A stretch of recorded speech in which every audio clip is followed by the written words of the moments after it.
Hello everyone, I hope you're doing great. Today I'm going to be showing you how to download Gravit Design and how to use it. So first, once you open up your browser, type in Gravit Design.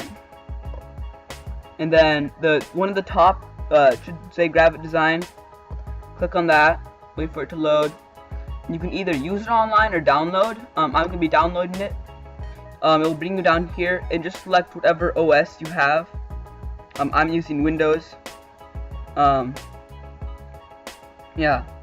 So just select whatever OS you have.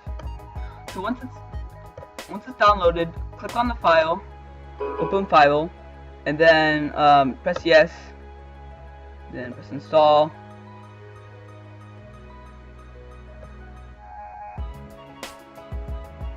and then press finish, and then it will automatically open.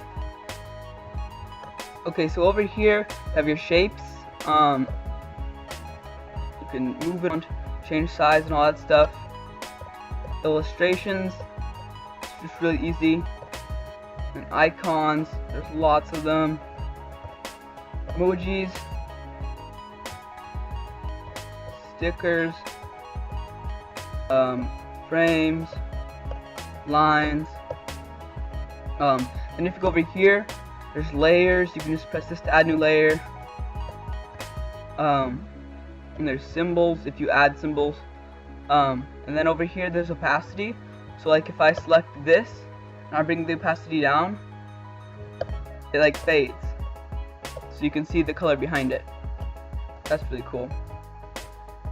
And you can change the width right over here. And you can do it in different units, pixels, millimeters, centimeters, inches, just lots of stuff. And yeah, that's basically the overview. It's really easy to figure out. If you just spend like 10 minutes, you'll basically be a pro at it. So that was the overview, guys. I hope you liked it, and if you did like it, please leave a like and comment and subscribe. See you next time.